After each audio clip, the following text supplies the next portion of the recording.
आपके साथ भी ऐसा कोई हुआ है, मतलब एरर समझ में नहीं आया कि कुछ बताते हैं। चलो पहले स्क्रीन पे आते हैं। Let's come with the new session. आज हम लोग एक नया सेक्शन स्टार्ट करने जा रहे हैं guys. So first of all very good morning to everyone. And screen पे सबसे ज्यादा जो अब तक हम लोगों का प्रोसेस था वो स्टेबल था हमारे बीपी नंबर पे। ठीक है, हमने कस्टमर्स बनाया, हमने वेंडर्स बनाए, हमने उन डेटा को बनाने के लिए कुछ सेटअप किया। सेटअप मतलब क्या, जिसमें मैंने आपको जीएल अकाउंट्स बनाए, बिकॉज बिना जीएल अकाउंट्स के आपके वेंडर या कस्टमर काम नहीं करेगा, दैट्स फिक्स। उसके बाद हमने जो भी जीएल अकाउंट्स बनाए थे उन सभी में दो रिकॉन्सिलेशन। कौन कौन से? Customer and vendor. Generally reconciliation का मतलब क्या होता है? The group of numbers. जैसे मैं तुम दोनों को कहूं कि तुम दोनों एक ग्रुप में, मतलब उस ग्रुप में कितने भी मल्टीपल स्टूडेंट्स हो सकते हैं, लेकिन अगर मैं सिंगल हैंडेडली बोलूं तो जैसे सिंगल अगर श्रेया खड़ी है तो वो ग्रुप नहीं है, वो इंडिविजुअली अकाउंट है। ओके, अब ये बेसिक नॉलेज आप लोग को पता चल चुका होगा। नहीं चला तो वापस याद रखो, डेटर्स और क्रेडिटर्स ये दोनों एक ग्रुप होते हैं। तो डेटर्स किसका ग्रुप होता है?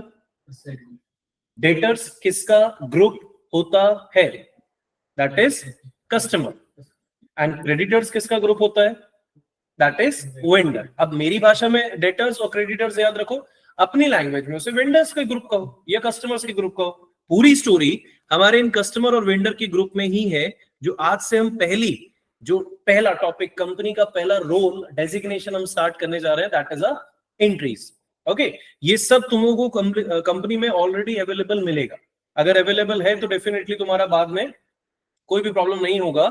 सिर्फ इश्यूज क्या आते हैं कि अगर वेंडर डिलीट हो जाए तो, जैसे अभी हमारे प्रैक्टिस सेशंस में आ रहे हैं कि वेंडर हमने बना लिया, बाय डिफॉल्ट वेंडर का एड्रेस चेंज हो गया, तो फिर उसमें जो तुम्हारा एरर है वो तुम लोग बीपी में जाकर अपना वेंडर शिफ्ट कर सकते हो। कस्टमर शिफ्ट हो गया, कस्टमर मतलब यू नोज वेरी वेल कि अब हम वेंडर का डेटा और कस्टमर का डेटा कहां पे चेंज करेंगे। ओके, तो बेसिकली तुम लोगों ने जितने भी वेंडर कस्टमर बनाए हैं विद द नंबर, ये उसकी आइडेंटिफिकेशन है। उसके नाम से मैं उसे जज नहीं करूंगा, उसके स्पेसिफिक नंबर से मैं उसे डिफिनेट करूंगा कि कस्टमर क्या है, वेंडर क्या है। तो कितने कस्टमर बनाए हमने श्रेया? अपन ने कितने बनाए? एज पर द रिकॉर्डिंग देखो स्क्रीन पे, हमने 2 बनाए। हमने कितने बनाए vendor? As of now 2 vendor 2 customer. तो पूरी इंटायर बिजनेस मैं इन 2 कस्टमर और 2 वेंडर के साथ ही करूंगा। आप लोग ने जितना बनाया आप इंडिविजुअली करो। ठीक है, करना क्या है बिल्कुल ध्यान से देखो। सबसे इंपॉर्टेंट कंपनी के लिए काम करने वाले जो ट्रांजैक्शन होते हैं वो आज हम स्टार्ट कर रहे हैं। तो just right on your copy accordingly session number 4, 5 जो हम लोगों ने लिखा था, इसके अकॉर्डिंग आप लिख सकते हैं इसका सेशन नंबर 6। ठीक है, बीपी कस्टमर वेंडर को मैं अलग अलग नहीं कर रहा हूं इसलिए 6 लिखो। ठीक है, अगर मैं अलग अलग स्पेसिफिक करूंगा वेंडर एंड कस्टमर तो वो 6 हो जाते हैं। तो सेशन नंबर 6 है जिसे हम पढ़ने वाले हैं अकाउंट्स रिसीवेबल। सबसे ज्यादा वैकेंसीज इन्हीं 2 डिपार्टमेंट्स में आप लोगों के लिए रहेगी। सो अकाउंट्स रिसीवेबल, ठीक है, पहला डिपार्टमेंट हम इसे समझते हैं अकाउंट्स रिसीवेबल। एंड साइमल्टेनियसली इसका दूसरा डिपार्टमेंट भी लिखो, अकाउंट्स पेएबल। मैं दोनों की डेफिनेशन आपको साइड बाय साइड पढ़ाऊंगा, इसीलिए session number 6 and session number 7 मैं आपको साइमल्टेनियसली एक साथ रखने वाला हूं, लेकिन प्रैक्टिकली दोनों का डिफरेंस अलग है। सेशन 6 क्या होता है, सेशन 7 क्या होता है, रिसीवेबल क्या होता है, पेएबल क्या होता है, इसे जितना सुनोगे ये उतना कंफर्टेबल है। ठीक है, अगर ये समझ नहीं आया तो फिर हम अंदर प्रैक्टिकल नॉलेज नहीं ले सकते। बिल्कुल ध्यान से मेरे वर्ड्स को फोकस करो, मैं बिल्कुल टेक फॉर टैक कंडीशन करने वाला हूं, जितना मैं पढ़ाऊंगा उतना ही मैं एक्सप्लेन करूंगा। That's a simple story. ठीक है, रिसीवेबल मेरी भाषा में मैंने आप लोग को पहले भी इसके शायद डिस्कशन किया था, अगर नहीं किया है मैं दोबारा एक बार डिस्कशन कर लेता हूं। सबसे पहला होता है अकाउंट्स रिसीवेबल। ठीक है, अभी देखो बहुत सिंपल स्टोरी है। अब इसे आप कैसे रन करने जा रहे हो मुझे नहीं पता, लेकिन मैं इसे कैसे एक्सप्लेन करने जा रहा हूं इसे समझेंगे। मैंने कहा अकाउंट्स रिसीवेबल का मतलब क्या होता है? अकाउंट्स रिसीवेबल का मतलब क्या होता है हमें नहीं पता। ठीक है, 1 मिनट के लिए इसे ऐसे रख लेते हैं। अकाउंट्स रिसीवेबल, रिसीवेबल मतलब पैसा रिसीव करना। 2 ही डिपार्टमेंट है, आप या तो कस्टमर के लिए काम कर सकते हो या तो वेंडर के लिए काम कर सकते हो। अगर कस्टमर के साथ आप काम कर रहे हो तो आप एज अ कंपनी कोड हो, लेकिन एज अ वेंडर की तरह ट्रीट करोगे। भाई रिवर्स है, वाइस वर्सा है, पूरा बिजनेस अब दो नाम के बीच में चलेगा, कस्टमर एंड वेंडर। कस्टमर क्या करता है, किसी भी कंपनी, किसी भी शॉप, किसी भी रिटेलिंग एरिया में जाकर मटेरियल को खरीदेगा और उसका पेमेंट पे करेगा। सो एज अ कस्टमर अगर मेरे साथ कोई बिजनेस कर रहा है तो ऑब्वियसली मैं कौन, वेंडर। अगर मैं वेंडर हूं तो डेफिनेटली सामने वाला कौन होगा, कस्टमर। अब इसे रिवर्स कर दो, अगर मैं कस्टमर हूं, मैं खुद कुछ परचेस करने जा रहा हूं, खरीदने जा रहा हूं, तो मेरे सामने वाला कौन, that's a very simple story, ठीक है। It's a vice versa case, अगर मैं कस्टमर तो सामने वाला वेंडर, अगर सामने वाला वेंडर तो मैं कस्टमर, सॉरी मैं कस्टमर तो सामने वाला वेंडर, अगर मैं वेंडर तो सामने वाला कस्टमर, लाइक दिस।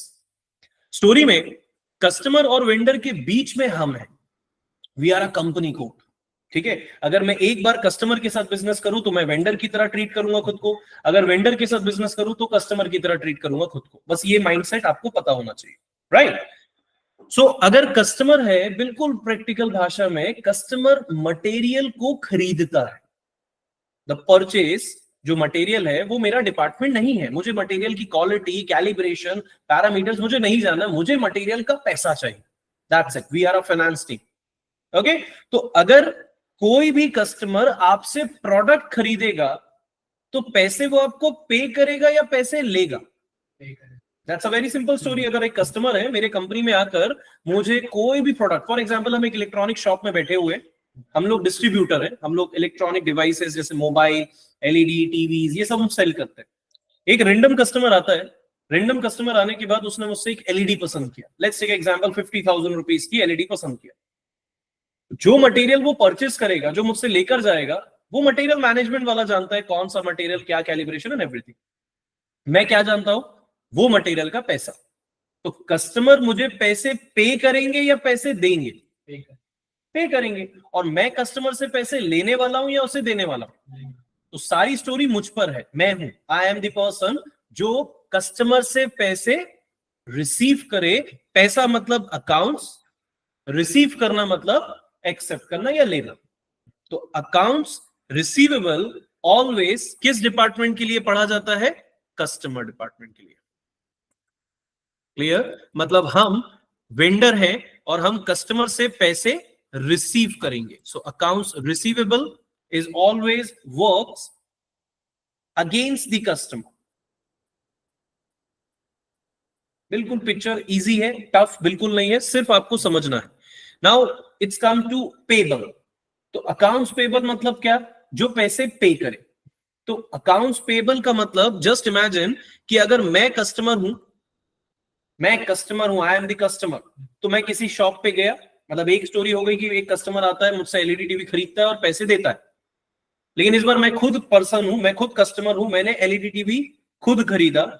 तो खरीदने के लिए मैंने क्या किया, पैसे पिए, पे किए, किसे दिए, किसे पे किया, ऑब्वियसली शॉपकीपर को, वेंडर को। तो जब किसी वेंडर के साथ बिजनेस हो, हम अगर वेंडर के साथ बिजनेस करें तो हम उसे अकाउंट्स मतलब पैसे क्या करेंगे, पे करेंगे। तो accounts payable, always accounts payable is works against the vendor. बस इतनी स्टोरी आपको याद रखनी है पूरे इंटायर सेशंस में। रिसीवेबल हम कस्टमर के साथ बिजनेस कर रहे हैं, पेबल हम वेंडर के साथ बिजनेस कर रहे हैं। हम, वी आर दी पर्सन जिसे हम कंपनी कोड कहेंगे, ठीक है। यहां हम कस्टमर वेंडर की तरह ट्रीट करेंगे खुद को, लेकिन हम है कौन, कंपनी कोड। स्टोरी में कोई कंफ्यूजन, क्लियर है। तो पहला स्ट्रक्चर में स्टार्ट कर रहा हूं रिसीवेबल का। वेंडर को मैं अभी पॉज रखता हूं, इसे मैं पढ़ाऊंगा बाद में, अभी नहीं, ठीक है। तो अभी मैं साइड बाय साइड इसे वन बाय वन स्टार्ट करूंगा, लेकिन फिलहाल हमारा जो काम है वो है क्या, अकाउंट्स रिसीवेबल, जिसे हम कहते हैं कस्टमर। तो पहला साइड हेडिंग लिखेंगे, just right on your copy. The first topic is create, the first topic is create customer data, create customer data. इसके लिए भी बात होगा या देखेंगे, पहले लिखो create customer data, right. Now the topic is create customer data.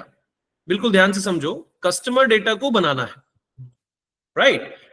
Customer data बनाना है मतलब इन शॉर्ट मुझे कस्टमर बनाना है, क्रिएटिंग द कस्टमर। तो प्रैक्टिकली अगर थोड़ा सा कॉमन सेंस हम यूज करें तो अकाउंट्स रिसीवेबल में कस्टमर हम ऑलरेडी बना चुके हैं, राइट? कहां पर बना चुके हैं? In the path of BP, in the sessions of BP, जहां मैंने बीपी और कस्टमर ऑलरेडी प्रिपेयर्ड किया हुआ है। तो कस्टमर बनाने के लिए जो मेरा ट्रांजैक्शन कोड है वो अब भी क्या रहेगा? बीपी। मुझे दोबारा बनाने की जरूरत नहीं है। अब याद करो, मेरा पहला दिन, पहला सेशन जहां मैं थ्योरीज पढ़ा रहा था आपको, तब मैंने कहा था कि एसएपी ईसीसी में कस्टमर वेंडर मैन्युअली बनाए जाते थे, लेकिन आफ्टर एस4 हाना कस्टमर बीपी बनाने के लिए, कस्टमर वेंडर बनाने के लिए हमें क्या चाहिए होता है? बीपी। तो ऑलरेडी हम लोगों ने बीपी का सेशन पूरा पढ़ लिया है, गॉट इट? तो स्टोरी ये है कि हम लोगों ने ऑलरेडी कस्टमर वेंडर पहले से प्रिपेयर कर लिया है, क्योंकि हमारा सेशन है एस4 हाना का। ईसीसी में होता तो मुझे मैन्युअली क्या करना पड़ता? मुझे मैन्युअली कस्टमर बनाने होते, वेंडर बनाने होते, बट यहां बनाने की जरूरत नहीं है। यहां ऑलरेडी हमारा कस्टमर रेडी है। इसमें बीपी में कौन से? वो 2 कस्टमर। तो उनके साथ मैं बाद में बात करूंगा। ये पहला टॉपिक हमारे लिए क्लियर हो गया, मुझे दोबारा बनाने की जरूरत नहीं है, बट एज अ सिलेबस मुझे आपको पढ़ाना था क्रिएट अ कस्टमर। ठीक, तो कस्टमर तो रेडी है। जितना इसे तुम प्रैक्टिकली समझोगे उतना तुम्हारे लिए टॉपिक कंफर्टेबल रहेंगे। इसलिए ध्यान से देखो, एक कस्टमर रेडी है, एक नहीं, 2 एक्चुअली, 2 रेडी है। दोनों कस्टमर के साथ मुझे बिजनेस करना है, शायद 1 बाय 1 करना है, लेकिन बिजनेस करने के लिए मैं तुम्हें ग्राउंड लेवल पे लेके चलने वाला हूं। Now what do you understand bye ground level? तो ग्राउंड लेवल को समझो। ग्राउंड लेवल का मतलब है, फॉर एग्जांपल मैंने कहा कि कोई कस्टमर मेरे कंपनी में आता है, प्रैक्टिकली सुनेंगे और उसे याद रखेंगे। कोई भी कस्टमर मेरे कंपनी में आता है, राइट, एंड उसने मुझे किसी भी तरह की, फॉर एग्जांपल हमारी इलेक्ट्रॉनिक शॉप है, फॉर एग्जांपल हम लोग इलेक्ट्रॉनिक डिवाइस को सेल करते हैं। अब इलेक्ट्रॉनिक डिवाइस के अकॉर्डिंग मेरे पास इलेक्ट्रॉनिक शॉप है, लेट्स टेक एग्जांपल, मेरे पास एक एलईडी टीवी है, LED TV, this is the product. Okay, अब इसकी प्राइस जो मेरे लिए है, मतलब मैं एज अ शॉपकीपर हूं, मैं उसे सेल कर रहा हूं, मान लो मैंने उसे बोला 60,000 रुपीज। क्या कहा मैंने? 60,000 रुपीज की एक एलईडी टीवी है जो मेरा प्रोडक्ट है। सडनली एक कस्टमर मेरे पास आता है, इमेजिन, और मुझे कहता है कि ये टीवी मुझे पसंद आया। जब बेसिक काम क्या होता है कंपनी में, जब तुम किसी कंपनी में जाते हो, तुम खुद इमेजिन करो, किसी शॉप में जाते हो, सबसे पहले क्या करोगे? प्रोडक्ट देखोगे, प्रोडक्ट पसंद करोगे, पसंद आने के बाद तुम उसका प्राइस पूछोगे। देन जो सेलर है वो आपको उसका प्राइस बताएगा, फॉर एग्जांपल 60,000, मैंने इमेजिन कर लिया वो 60,000 रुपए की टीवी है जो कस्टमर मुझसे पूछ रहा है। अब कस्टमर को क्या करना है? वो परचेस करना है, खरीदना है। तो सबसे पहले कस्टमर मुझसे क्या कहेगा? मुझे इसका बिल बताइए, right? On a grade mode वो मुझे उसका प्राइस पूछेगा, ओरली नहीं। अब फॉर्मली, कि आप मुझे फॉर्मेट दो जिसमें आप उसका पूरा बिल दो, और उसके बाद मैं उसको पे करूंगा। जैसे ही कस्टमर ने बिल रिसीव किया, उसका पूरा पेमेंट किया और प्रोडक्ट वो घर ले जा सकता है। चोरी सुन भाई, वही प्रोसेस, एक कस्टमर है मेरे पास किसी इलेक्ट्रॉनिक शॉप में, मल्टीपल कंडीशन के लिए इलेक्ट्रॉनिक शॉप में एक एलईडी टीवी है, ठीक है? एलईडी टीवी जो खरीद रहा है मुझसे पर्सन एज अ कस्टमर, उसने 60,000 रुपीज का प्रोडक्ट मुझसे पूछा। तो मैं क्या करूंगा? सेकेंड कंडीशन में सबसे पहले उसे बिल दूंगा। क्या दूंगा? बिल प्रोवाइड करूंगा। तो सेकेंड लाइन जस्ट लिखो, just right on your copy, that is create a invoice, जिसे आज के बाद हम किस नाम से जानते हैं? बिल, जिसे हम इनवॉइस के नाम से पढ़ेंगे। क्रिएट अ कस्टमर इनवॉइस, ऐसे लिखो, इसे स्पेसिफिक कर लो, क्रिएट अ कस्टमर इनवॉइस, और याद रखने के लिए उसे लिख लो बिल। तुम्हारी लैंग्वेज बिल, कंपनी की लैंग्वेज कस्टमर इनवॉइस, ठीक है? कौन सा कस्टमर आ रहा है डजंट मैटर, वो मैं बाद में बताऊंगा। कितना बिल? तो as per the data, bill बनाने के लिए एसएपी में भी हमारे पास 2 ट्रांजेक्शन है, मतलब 2 ऑप्शन है, पहला ट्रांजेक्शन कोड, दूसरा पाथ। तो पहले लिखो FB70, the transaction code is FB70, this is the transaction code, right? This is your transaction code, जहां पर हमें क्या करना है? बिल बनाना है। तो बिल्कुल स्टोरी को समझो, FB70 में मैं बिल बनाने वाला हूं। कितना बिल? कितने अमाउंट का बिल? 60,000 रुपीज का। कितना? 60,000 रुपीज का। बिल्कुल ध्यान से देखना। सो इसे मैं यहां से हटा देता हूं, बार बार कंफ्यूज करेगा। ठीक है, तो 60,000 रुपीज का मुझे एक बिल कस्टमर को प्रोवाइड करना है। ठीक है, कौन से कस्टमर उसको हम बाद में देखेंगे। तो मुझे ट्रांजैक्शन कोड में जाना है। The transaction code is FB70। तो स्क्रीन पे देखो FB70 पाथ एंटर करने के बाद मेरे पास एक न्यू पेज। ठीक है, इस पेज में सबसे पहला टाइटल लिखा है customer invoice, the transactions for the company code AN। Just because of ये हमारा कंपनी कोड नहीं है, तो इस पूरे फॉर्मेट को समझने से पहले हमें उसके टाइटल पे ध्यान रखना है as a good consultant always. तो कंपनी कोड मेरा नहीं है सर। सेम एप्लीकेशन टूलबार में एक ऑप्शन लिखा है स्विच कंपनी कोड, मैंने क्लिक किया। पहले अपने कंपनी कोड को अपने लिए यूज करता हूं। क्या था हमारा कंपनी कोड? AM। तो मैंने यहाँ पे वेरीफाई कर लिया, that is your Amar electronics. जैसे ही मैंने एंटर किया, now the title has changed. बिल्कुल सिंपल स्टोरी है। कस्टमर मेरे पास आता है, उसने 60,000 रुपए का प्रोडक्ट पसंद किया, उसे मुझे बिल प्रोवाइड करना है। ध्यान से देखो कौन से कस्टमर ये बिल आप देने वाले हो। तो कस्टमर को आप सर्च कर सकते हो, click on a search button. किस कस्टमर के साथ बिजनेस हो रहा है? तो अगेन द टैब्स जिसमें कस्टमर को ढूंढने के लिए मल्टीपल ऑप्शन थे, जो हम लोगों ने लास्ट सेशन में पढ़ा था। स्टैंडर्ड आंसर क्या होगा?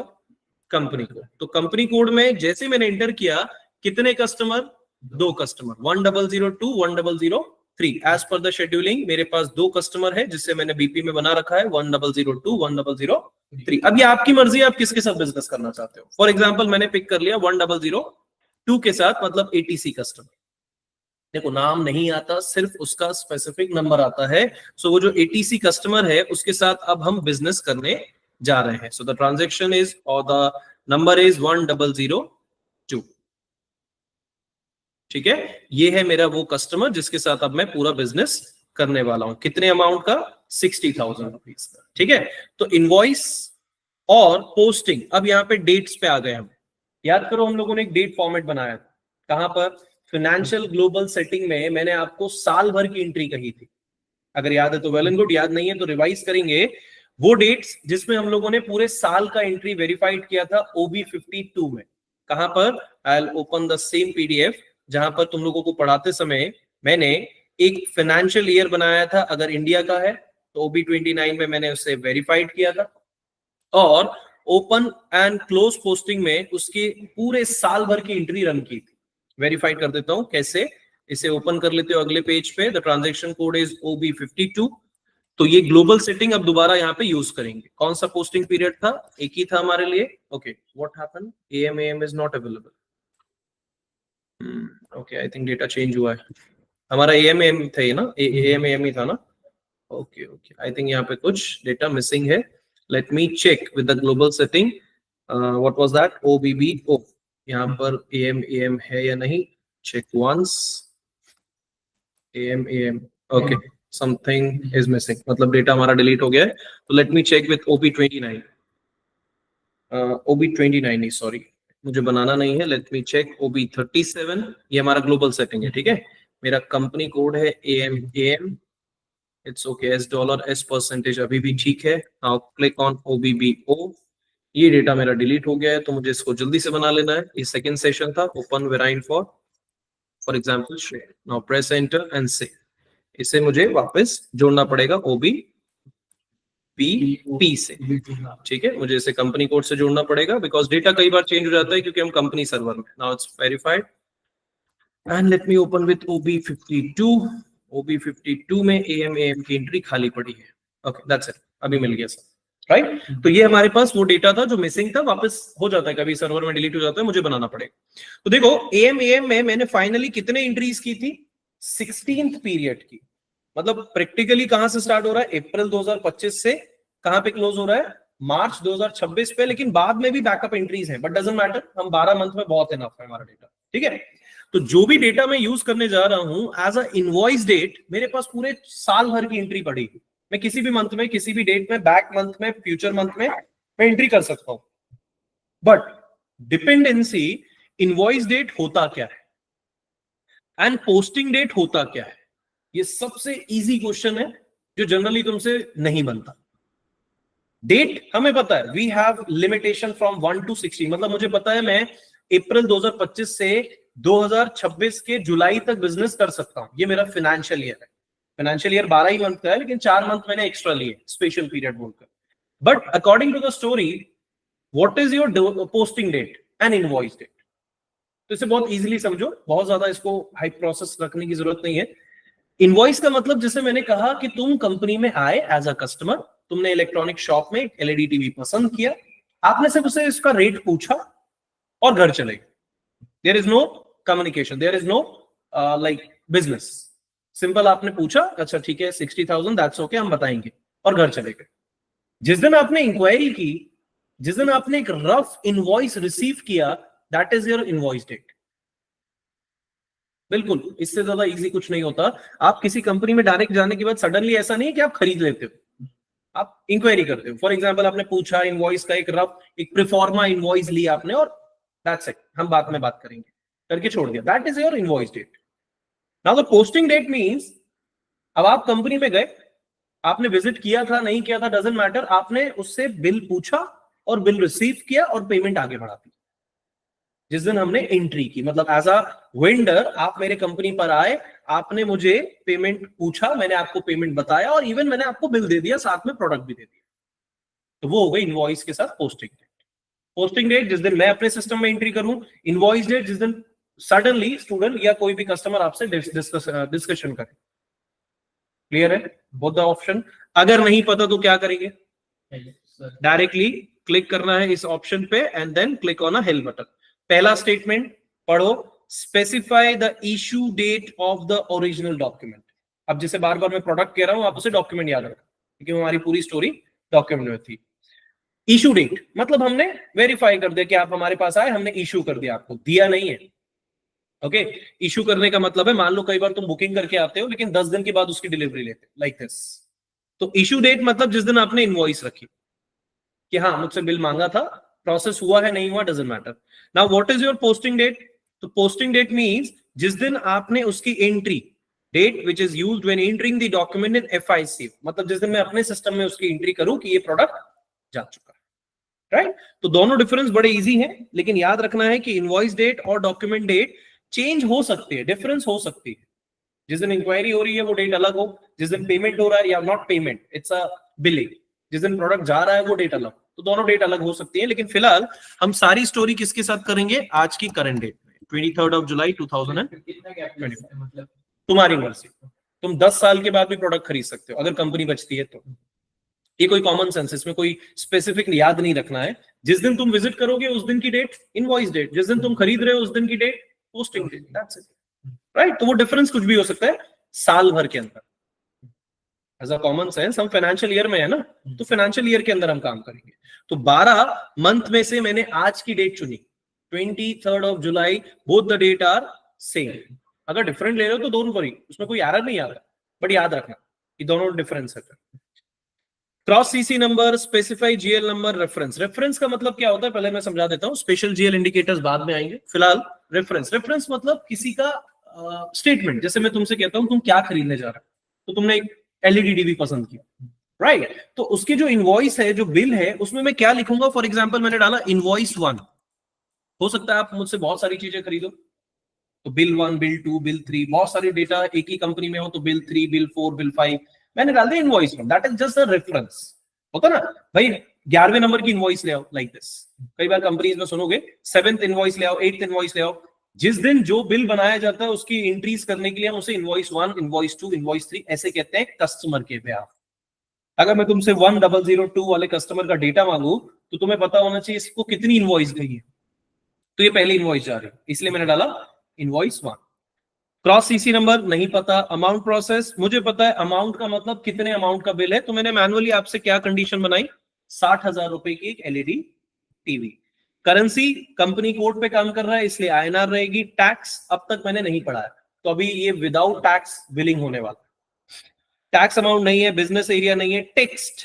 टेक्स्ट मतलब जो खरीदा है, क्या खरीदा है, उसका रीजन, क्यों आपने उसको इनवॉइस 60,000 रुपीज की दी. तो एज अ स्टेटमेंट आप जो चाहते हो आप ले सकते हो. मैंने टाइप कर दिया गुड सोल्ड टू कस्टमर, और ब्रैकेट में याद रखने के लिए LED TV.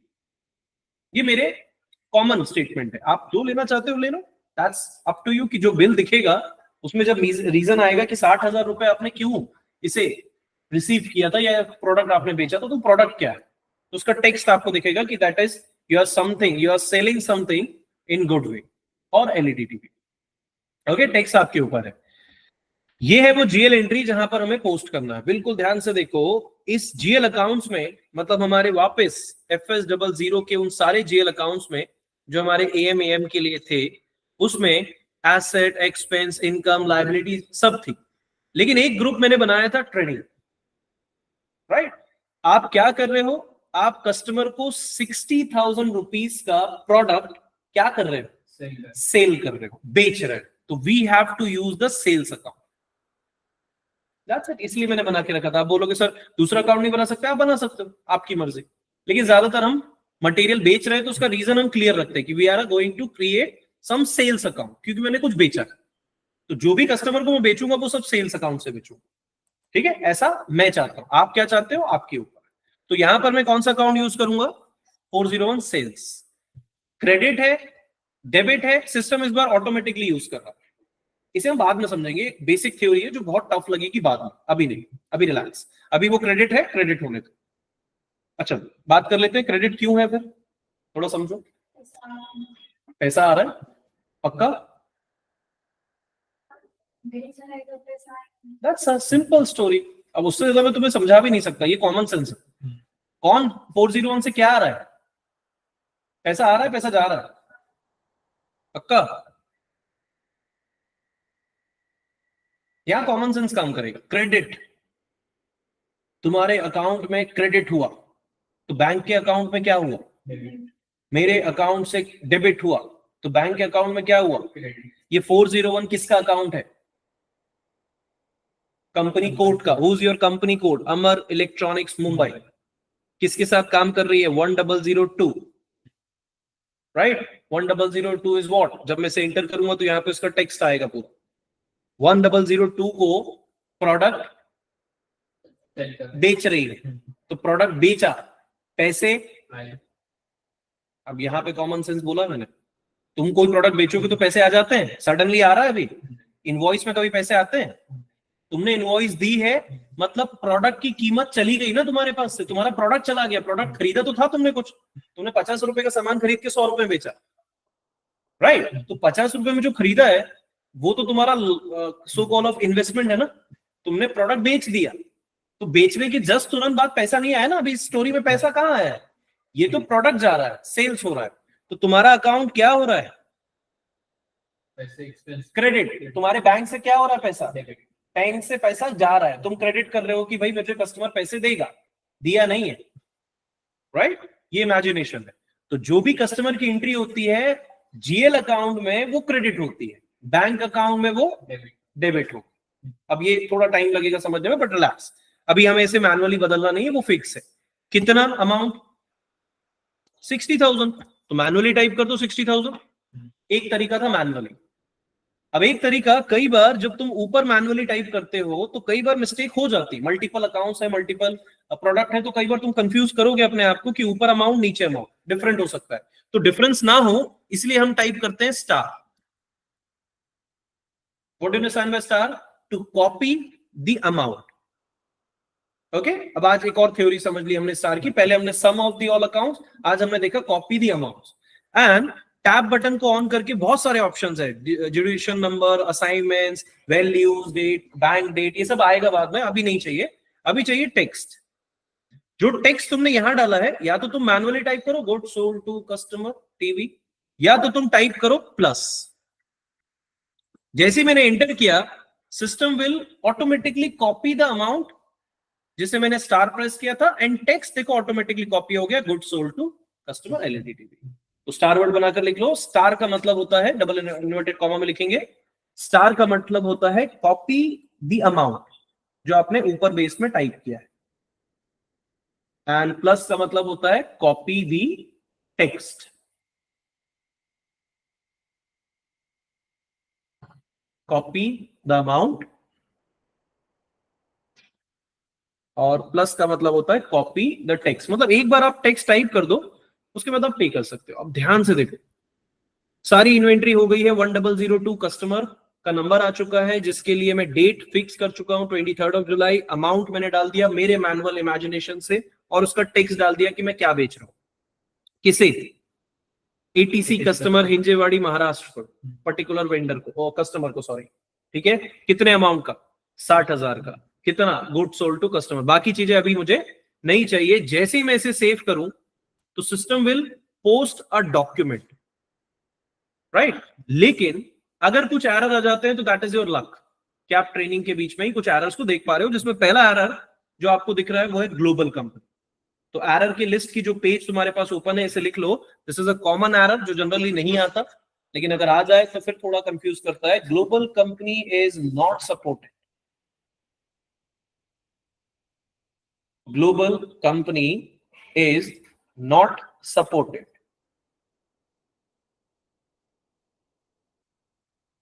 Okay, now the problem is कि कई बार सर्वर अगर हमारे इंस्टीट्यूशन का है तो कई डेटा मिसिंग हो सकता है, डिलीट हो सकता है, जिसकी वजह से थोड़ी देर पहले मैंने आपको 2 ट्रांजैक्शन दिखाया, है ना। वैसे ही ये ग्लोबल कंपनी क्या है, that company is not available. OX15 पहला टॉपिक, वो कंपनी डिलीट होगी, ऐसा सिस्टम मुझे बता रहा है। तो मैं क्या करूं, न्यू पेज ओपन करूं, एंड ओपन करता हूं मेरा वही पेज जिसमें हमने कंपनी बनाई थी, company not company code, OX15, और चेक करूं कि यहां पर मेरा कंपनी अवेलेबल है या नहीं। Let me go with SM12, मुझे इसे क्लियर करना है।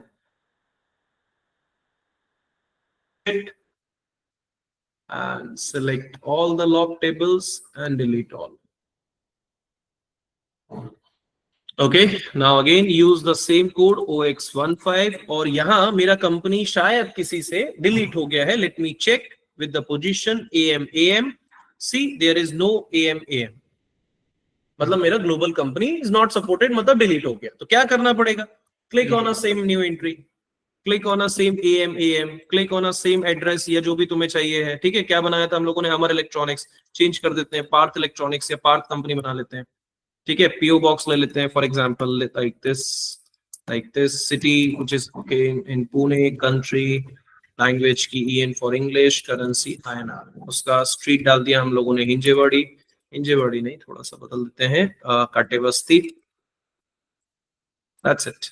इसे सेव कर दिया। जैसे ही सेव किया, सेव होने के बाद वापस उसी पेज पे आओ जहां वो एरर आ रहा था, एक बार और रिफ्रेश करो, और जैसे ही उसे रिफ्रेश करने के बाद एंटर किया, फाइनली जो मेरा कंपनी है वो मेरा पहला डॉक्यूमेंट यहां पर क्या करेगा, पोस्ट करेगा। वहां पे असाइन करने की जरूरत, वो सिर्फ एक स्टेप डिलीट हुआ है, पूरे स्टेप डिलीट नहीं हुआ, वो सब असाइन होंगे। नहीं होगा तो चेक कर लेना, बट लेट इट बी। पहले इसको हम स्टैंड इंटर करते हैं, देखते हैं ये कंपनी कोड हमारा एक्सेप्टेड है या नहीं, नहीं तो फिर वहां जाके असाइन करना पड़ेगा, right. So just give me a second. Delete हो सकता है, मतलब क्रिएट करना। हाँ, कंपनी हो सकता है, मैं तुम्हारा कंपनी डिलीट कर दूं, नहीं हो सकता, फिर से बनाना पड़ेगा। तो डिपेंड करता है कि तुम्हारी प्रैक्टिस किस सर्वर, किस इंस्टीट्यूशन कैसे कर रहे हो। लेट मी, थोड़ा सा सिस्टम स्लो चल रहा है अभी। Okay, table is separated.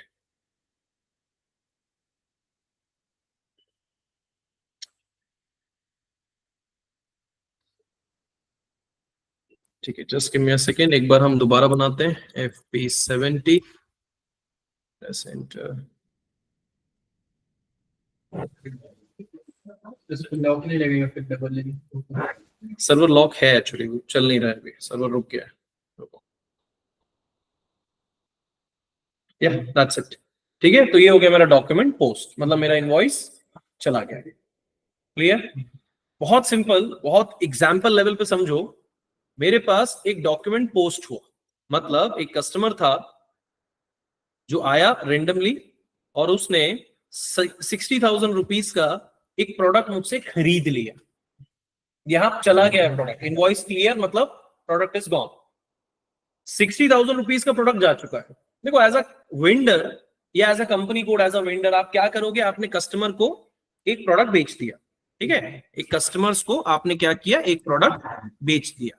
तो प्रैक्टिकली, जैसे अगर मैं आपसे कहूं, अगर एक एग्जांपल आप अपने लाइफ में कई बार यूज करते हो कि कई बार कुछ ऐसे कस्टमर होते हैं कस्टमर छोड़ो, हम इजी बात करते हैं। फॉर एग्जाम्पल तुमने अपने फैमिली मेंबर से 50,000 रुपीज या 5,000 रुपीज लिया और आप मार्केट पे चले गए कुछ खर्च करने।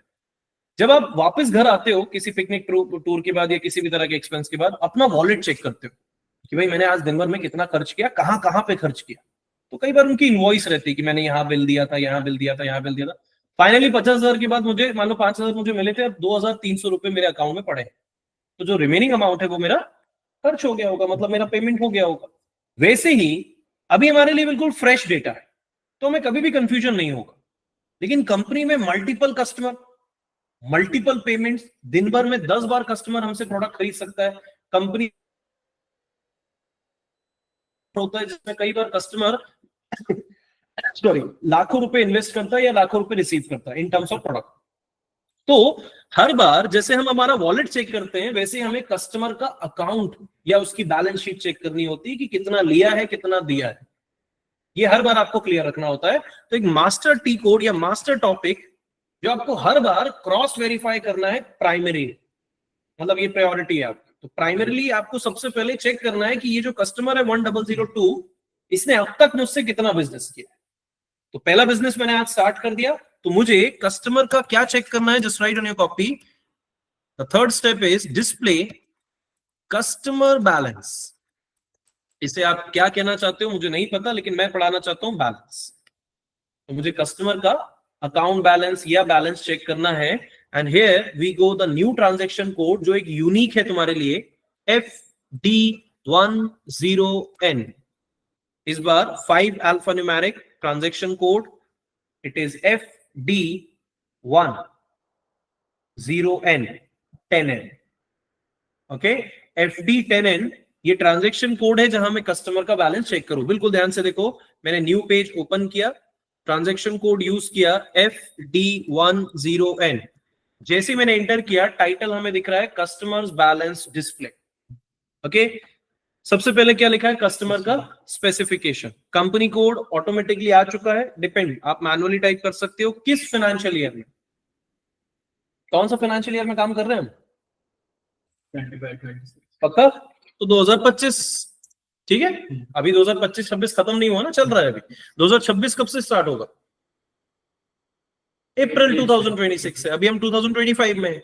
किस कस्टमर को चेक करना चाहते हो, याद नहीं है नंबर, तो क्या करोगे, फाइंड, सर्च करोगे। किसे सर्च करोगे, मल्टीपल कंपनी कोड्स के अंदर मल्टीपल कस्टमर्स को। कौन सा कस्टमर, अब कई बार स्टूडेंट क्या करते हैं, गलती से 1003 जैसे आपने सर्च किया, कई बार आपको ऐसा लगता है कि बिल पोस्ट हो गया, बिल पोस्ट नहीं होता है, और जैसे ही आपने उसे एग्जीक्यूट किया तो सिस्टम में मैसेज आता है कि नो डेटा वाज रीड, क्योंकि कस्टमर के साथ कोई बिजनेस ही नहीं हुआ 2025 में।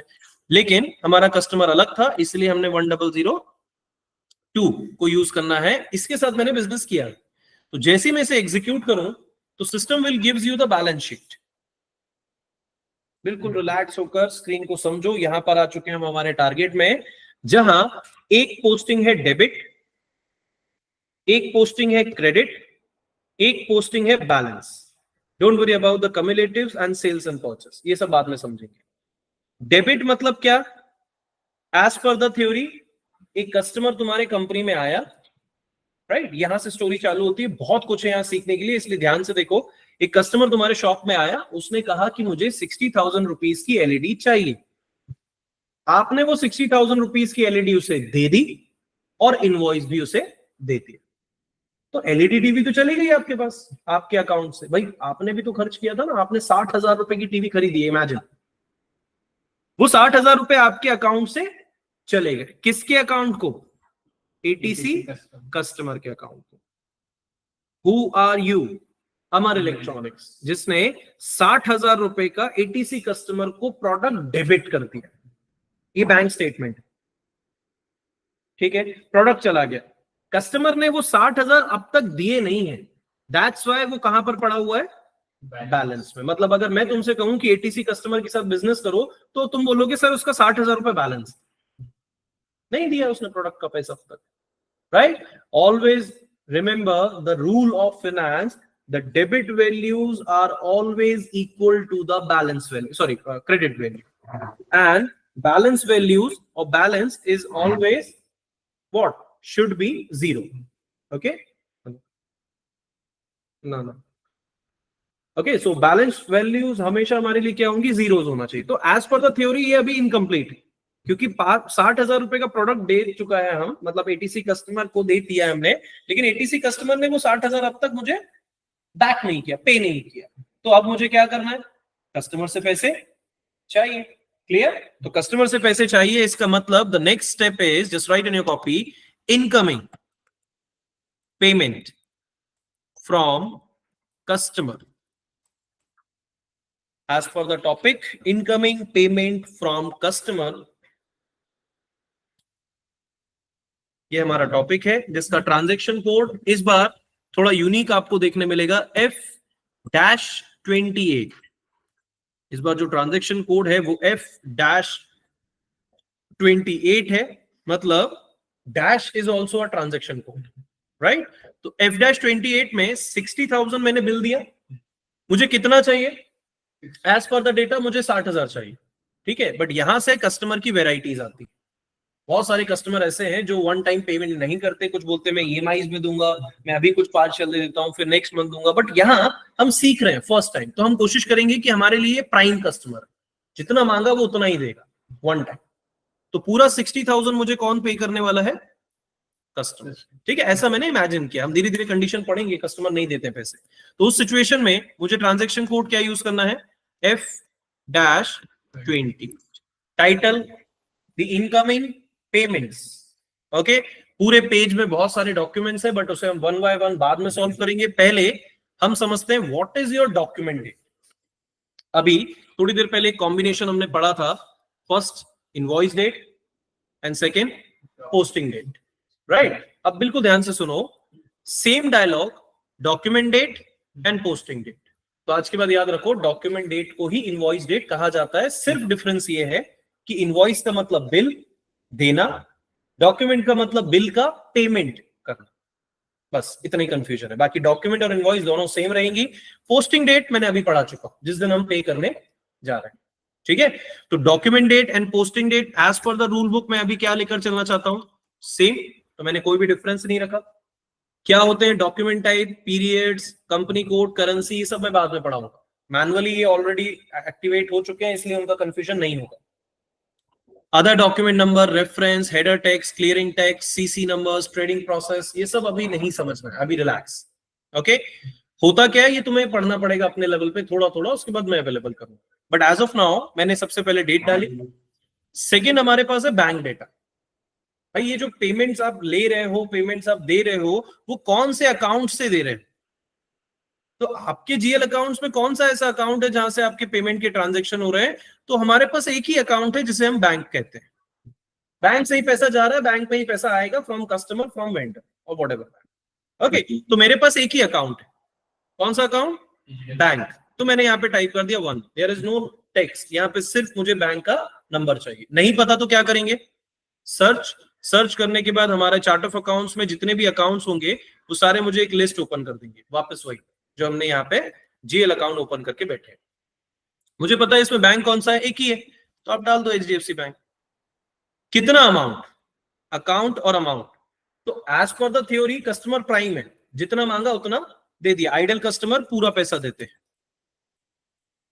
Other text, LC, bank charges, value date, मतलब बैंक की डेट, ये सब मुझे नहीं चाहिए। अभी मुझे चाहिए उसका रीजन, टेक्स्ट। अगर कस्टमर ने पूरे पैसे दे दिए है तो मैं उसे कैसे लिखूंगा, पेमेंट इज डन। अगर पैसे नहीं दिए तो मैं उसमें कुछ भी लिख सकता हूं कि payment is not done, payment is partially done, whatever that. ये तुम्हारे ऊपर है, self process. The other text अभी जरूरत नहीं है। ये कौन पैसा दे रहा है, किसके अकाउंट से पैसा दे रहा है? तो जो बैंक अकाउंट है जिसमें 60,000 रुपीज रिसीव किए जा रहे हैं, कौन है जो पैसा पे कर रहा है? तो that is your customer account. Search कर लो, कस्टमर अकाउंट याद है तो वेल एंड गुड, याद नहीं है तो एएमएम से यूज कर लो। मेक श्योर जिस कस्टमर से बिजनेस है उसी कस्टमर का डेटा आप बनाओ। तो हु इज योर कस्टमर? 1002, आप उसे यूज कर लो। ये है तुम्हारा initial page. What about other text field? ये सब तुम्हारे लिए पूरा टास्क रहेगा। तुम जितना पढ़ते जाओगे उतना डेप्थ में हम जाते जाएंगे, बट एज ऑफ नाउ उसकी जरूरत अभी नहीं है। एज अ एंड यूजर आपको लिमिटेड एडिशन में क्या क्या चाहिए? Document date, posting date, types already अगर अवेलेबल है तो ठीक, नहीं है तो आप उसे मैनुअली टाइप करोगे। अकाउंट जिससे पैसे रिसीव या ट्रांजैक्शन हो रहे हैं, that is your bank account. अलग बैंक अकाउंट है तो आप अलग बैंक अकाउंट को टाइप कर सकते हो, मेरे पास एक था इसलिए मैंने एक ही यूज किया। अमाउंट कितना, 60,000, जितना आपसे मांगा गया है उतना। As per the balance sheet आपको पता होगा कि आपको 60,000 रुपीज का प्रोडक्ट रिसीव करना था, तो 60,000 रुपीज ही मैंने यहाँ पे मैनुअली टाइप किया। टेक्स्ट आपके ऊपर है, आप क्या टाइप करना चाहते हो, मैंने डाल दिया payment is done. Now finally account number, और जैसे ही मैं इसे एंटर करूंगा system will gives you the second error. Okay, तो second error just write in your copy, यहां पर ही लिखना है, इसी पेज में जिस पेज में कंटिन्यू लिख रहे हो, क्योंकि ये फर्स्ट टाइम आपको जरूर आएगा। सो लिखो द एंट्री और आपका कंपनी कोड जो भी रहेगा, missing in table T043, missing in table T043G, G for gun, T043G, G for gun, T043G। Okay, ये कॉमन एरर है जो वन टाइम आपको आता है, बिल्कुल आराम से देखो उसको करना क्या है। इस एरर को रिजॉल्व करने के लिए कोड हमें दिया जाएगा। So just write in your copy the transaction code is OBA3, OBA3। अब ध्यान से सुनो, और कब तक मुझे याद रख पाओगे तुम्हारी पर्सनल स्टोरी, ठीक है। OBA3 सुना सुना सा लग रहा है, बताओ फिर कहां सुना सुना सा लग रहा है। ये कोड हमने सुना इसके पहले हमारे सिलेबस में अब तक कहा, जहाँ पे हम कस्टमर क्रिएट कर, ऐसा सुना भी मत रखो भाई। कस्टमर कहाँ क्रिएट करते हैं उसमें, OBA3 कहाँ था, चलो आई विल एक्सप्लेन। याद करो हम लोगों ने टॉलरेंस लिमिट्स रखी थी, सिंपल भाषा में ग्लोबल सेटिंग में हमने कोड पढ़ा था OBA4, है ना। OBA4 में जहां पे हमने लिमिट डाली थी। लिमिट मतलब क्या, कितना बिल जाएगा, कितना डिस्काउंट जाएगा, कितने पर अमाउंट होंगे, लेकिन वो किसके लिए थे, इंप्लॉइज मतलब जितने भी सारे डॉक्यूमेंट्स होते हैं, राइट। लेकिन पहली बार आज हम स्टार्ट कर रहे हैं कस्टमर, तो जो इंप्लॉइज का डेटा था, इंप्लॉइज मतलब तुम्हारी भाषा में कंपनी के अंदर के पार्ट, इंटरनल पार्ट, डॉक्यूमेंट, खर्च, इंटरनल खर्च, उसकी लिमिट हमने बना ली। लेकिन यहां पर लिमिट हमने इसके लिए नहीं बनाई, कस्टमर और वेंडर के लिए। तो मुझे अगले पेज में क्या ओपन करना है, जो कोड मैंने टाइप किया, ध्यान से देखो, मैंने ट्रांजैक्शन कोड यूज किया OBA3। OBA4 भी टॉलरेंस था, OBA3 भी टॉलरेंस है, दोनों सेम है, ठीक है। यहां पर भी OBA3 जैसे मैंने एंटर किया, see the heading is your tolerance, but ये किसके लिए, सिर्फ कस्टमर एंड वेंडर के लिए, नॉट सिंगलली कस्टमर के लिए, दोनों के लिए। तो वन टाइम जब फर्स्ट टाइम आप बिजनेस करते हो किसी कंपनी कोड के कस्टमर के लिए, फर्स्ट टाइम कस्टमर के लिए, तो आपको ये लिमिट डालनी पड़ेगी। जैसे वहां लिमिट डाली थी पूरे कंपनी स्ट्रक्चर के लिए, यहां भी लिमिट डालोगे। लेकिन ध्यान से देखो करना क्या है, यहां मैनुअली एंट्री करने की जरूरत नहीं है, मतलब डायरेक्टली एंट्री करने की जरूरत नहीं है। आप क्या करो, न्यू एंट्री पे जाओ, आपको सिर्फ आपका कंपनी कोड जोड़ देना, क्योंकि कस्टमर और वेंडर के लिए टॉलरेंस आपको दोबारा बनाना पड़ेगा। जैसे तुमने वहां बनाई थी, तो वहां भी तुमने कंपनी कोड के लिए बनाई थी, यहां पर भी तुम्हें सिर्फ और सिर्फ क्या टाइप कर देना, आपका कंपनी। कोई ग्रुप तो बनाया नहीं था, टॉलरेंस ग्रुप, सबको याद होगा, है ना। टॉलरेंस ग्रुप याद है, वेरी गुड। याद नहीं होगा, डेफिनेटली याद नहीं होगा ना, बहुत साल पहले पढ़ा था हम लोगों ने। चलो देखते हैं OBA4, याद करो। जैसे OBA4 मैंने एंटर किया, तो सबसे पहला मेरे पास टॉलरेंस ग्रुप फॉर यूजर आता था, हमें कंपनी कोड चेक होना था, तो हम लोगों ने कंपनी कोड बनाया था AM, कोई टॉलरेंस ग्रुप नहीं बनाया था। एक्चुअली हम लोगों ने इसे डबल क्लिक किया, तो हम लोगों ने डायरेक्टली उसका कंपनी कोड बनाया था, ग्रुप नहीं था। तो ग्रुप हम बनाते भी नहीं, जनरली मल्टीपल कंपनी कोड होते हैं उसके लिए ग्रुप बनाए जाते हैं। तो ये जो अमाउंट है, अगर मैं चाहूं तो कस्टमर और वेंडर के लिए मैनुअली एंट्री कर सकता हूं, कितना प्रॉफिट, कितना लॉस, कितना अमाउंट, लेकिन वो मुझे कंफ्यूज करेगा। तो मुझे सिर्फ करना क्या है कि मुझे सिर्फ कंपनी कोड जोड़ना है, ज्यादा है तो उसका टेक्स्ट लिख देना है कि आप क्या बनाना चाहते हो, तो आप बना सकते हो tolerance for customer and vendor. Group नहीं लिखना है, मैं बार बार कह रहा हूं, रिकॉर्डिंग में सुनो, क्योंकि तुम मैनुअली फिर गलती करोगे, तुम टॉलरेंस ग्रुप बनाओगे, जबकि वो गलत होगा। सिर्फ तुम्हें क्या जोड़ना है, कंपनी कोड, कोई लिमिट नहीं डालना है, क्योंकि वही लिमिट जो मैंने पूरे कंपनी कोड के लिए पहले बना रखी है, वो कस्टमर वेंडर के लिए भी वही लिमिट मैं लेना चाहता हूं। तो मैंने सिर्फ कंपनी कोड जोड़ा, एंटर किया और Ctrl+S से सेव। अगर ग्रुप डालते तो क्या होता है, ग्रुप डालता तो फिर मल्टीपल कंपनी कोड बताओ, ग्रुप में कंफ्यूज नहीं हो सकते आप लोग। ग्रुप का मतलब ही है मल्टीपल कंपनी कोड्स। क्या मेरे पास मल्टीपल कंपनी कोड्स है? नहीं, मैं एएमएम में बिजनेस करना चाहता हूं। तुम्हारे पास है ना मल्टीपल, तुम बना लो, लेकिन उसके लिए भी बहुत सारे स्टेप्स हैं, तो कंफ्यूज रहोगे, इसलिए मत करो, छोड़ दो, सिर्फ कंपनी कोड।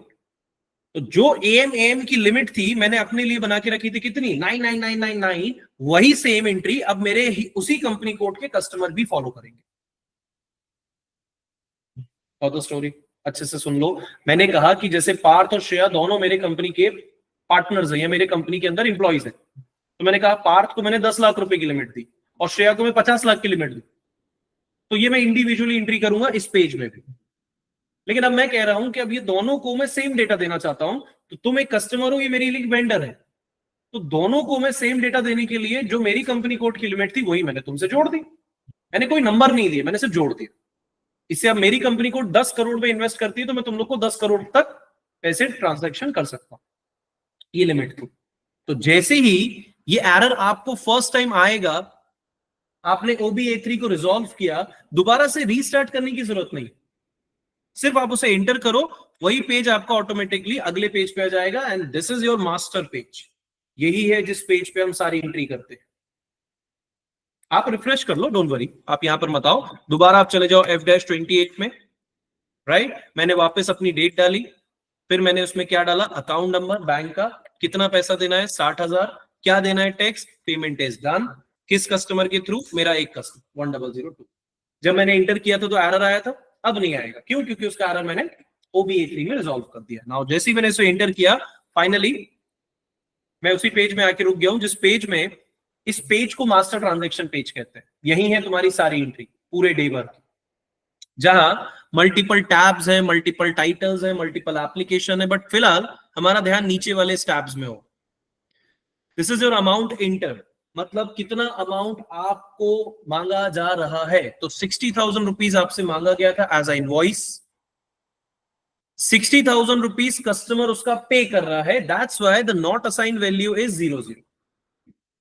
अगर 1 रुपए भी डिफरेंस है तो ये डॉक्यूमेंट आगे नहीं जाएगा। ये हम पढ़ेंगे कि कस्टमर अगर आधे पैसे देता है तो उसकी एंट्री यहां कैसे करनी है। फिलहाल कस्टमर से जितना मांगा था उतना पूरा उसने दिया है, तो मुझे नॉट असाइन वैल्यू क्या मिल रहा है। अगर ये 00 नहीं है तो मैं आगे नहीं जाता हूं। इसीलिए यही है हमारा ट्रेनिंग का सबसे बड़ा हब। इसे ध्यान से समझो, 60,000 INR ग्रॉस पे 23 जुलाई को 60,000 मांगा, 23 जुलाई हमने उसे पे किया, एंड फाइनली मुझे इसमें क्या करना है, कोई आगे नहीं जाना है, सिर्फ इसे सेव करना। जैसे मैंने सेव किया, फाइनली डॉक्यूमेंट हैज पोस्टेड। ठीक है, मतलब 60,000 रुपए मुझे मांगे थे, कस्टमर ने वही 60,000 रुपए 23 जुलाई को ही मुझे पे कर दिए। Now let's check the balance sheet. जो पेज 60,000 डेबिट पे था एंड बैलेंस 60 था, इसे रिफ्रेश करने के लिए मैंने बैक किया, एंड दोबारा जैसे मैं इसे एग्जीक्यूट करूंगा, जो बैलेंस अमाउंट है वो शिफ्ट हो जाएगा हमारे उस पर्टिकुलर क्रेडिट अमाउंट पे। कैसे? जैसे मैंने उसे एग्जीक्यूट किया, now okay what happened, let me open with FT10N, वापस थोड़ा सिस्टम स्लो चल ही रहा है, execute this data and that's it. So ये हो गया मेरा बैलेंस अमाउंट शिफ्ट क्रेडिट में, मतलब 60,000 मांगे थे, 60,000 दे दी, खत्म हो गई बैलेंस वैल्यू 00। सर हमने जैसे टॉलरेंस में डिस्काउंट लिया था 5% का, तो यहाँ पे कैसे, मतलब अभी डिस्काउंट दिया मैंने तो नहीं दिया, आएगा ना, सब कुछ है इसमें। अभी हमने सिर्फ सिंपल बिजनेस, तुमने आया, तुमने खरीदा, तुमने चलेगा, अभी इसमें डिस्काउंट एडवांस ये सब जुड़ेगा ना, डोंट वरी, अभी आएगा धीरे धीरे। लेकिन अमाउंट कितना डाल सकते हो, 999, ये मैंने सेट कर दिया। वन टाइम आपको सेट करना होगा, जैसे आप इंप्लॉइज की लिमिट डिसाइड करते हो, वैसे कस्टमर वेंडर की भी डिसाइड करो, सिर्फ उस कंपनी कोड के लिए। तो आपने एक बार टॉलरेंस बना के रखा है, उसे जोड़ दो बस। मैनुअली करने जाओगे तो परेशान रहोगे कि उसका अमाउंट अलग था, इसका अमाउंट अलग था, ऐसे ना हो, इसलिए मैंने जोड़ा। इस पेज को अच्छे से देख लो, बहुत सारे सवाल हैं इसमें।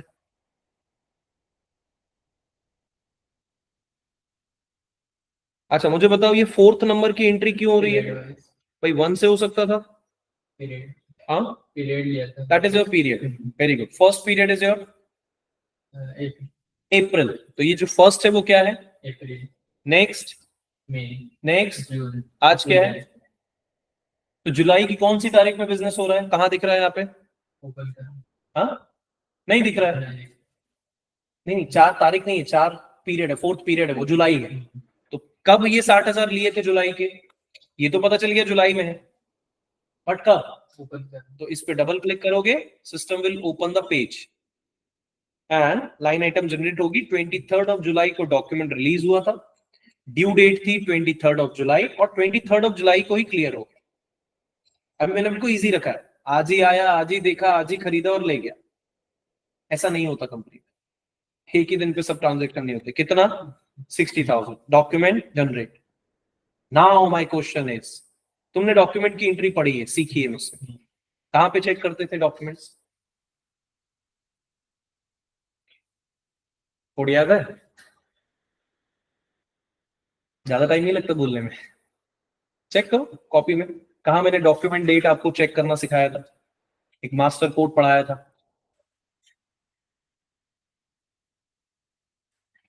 तो सेल्फ नोट जब बनाते हो उसे बिल्कुल अच्छे से लिखा करो, क्योंकि बहुत इंपॉर्टेंट है वो। OB0, हाँ, FB03 है ना, तो FB03 में हमने पढ़ा था। तो अब तुम इस डॉक्यूमेंट को भी वहां चेक कर सकते हो, नहीं कर सकते, डॉक्यूमेंट ही तो है ना ये सारे, चेक कर लेते हैं सर एक बार और उसे भी, तो वहां पे भी क्लियरेंस मिल जाएगा मुझे। ग्रीन स्टेटस मतलब सब कुछ परफेक्ट है ना, जितना आया था उतना चला गया। Late me open with the FB03 page.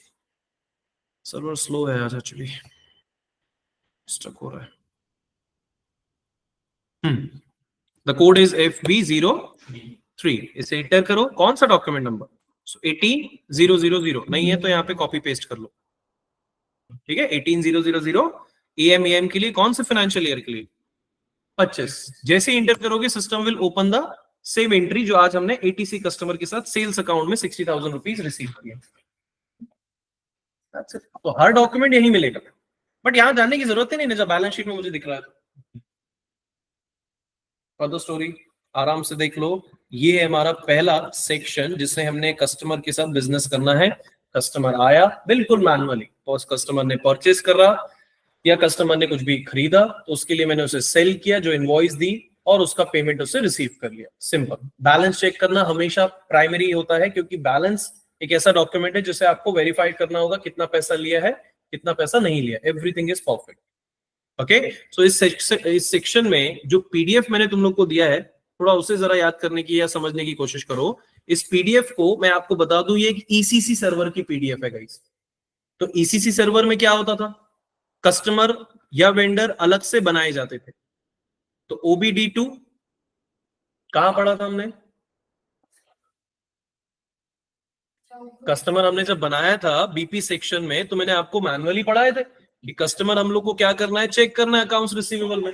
जैसे अकाउंट्स रिसीवेबल में कस्टमर बनाना होता था, तो याद करो BP सेक्शन में मैंने आपको यही तो पढ़ाया था, OBD2 कस्टमर क्रिएट करते समय। फिर हमने क्या पढ़ा, सेकेंड स्टेप XDN1 कस्टमर की रेंज, मतलब ये हमने BP में बना चुके हैं, तो ये दोबारा हमें बनाने की जरूरत नहीं है। इसलिए पहले 3 step OBAR and 4th step ये नहीं करने, क्रिएट कस्टमर। हमने कस्टमर ऑलरेडी बना लिया है। सीधे हमें कहां से स्टार्ट करना है, invoice. The code is FB70। Okay, path available है, पाथ से भी कर सकते हो, कोड से भी कर सकते हो। इनवॉइस दिया, उसका पेमेंट रिसीव किया F-28 और उसे सेव किया, ठीक है। That's it. सो ये हो गया हमारा पहला सब्जेक्ट, अकाउंट्स रिसीवेबल। बन जाएगा, क्लियर है? आराम से देख लो, कोई भी कंफ्यूजन 1 by 1 पूछो।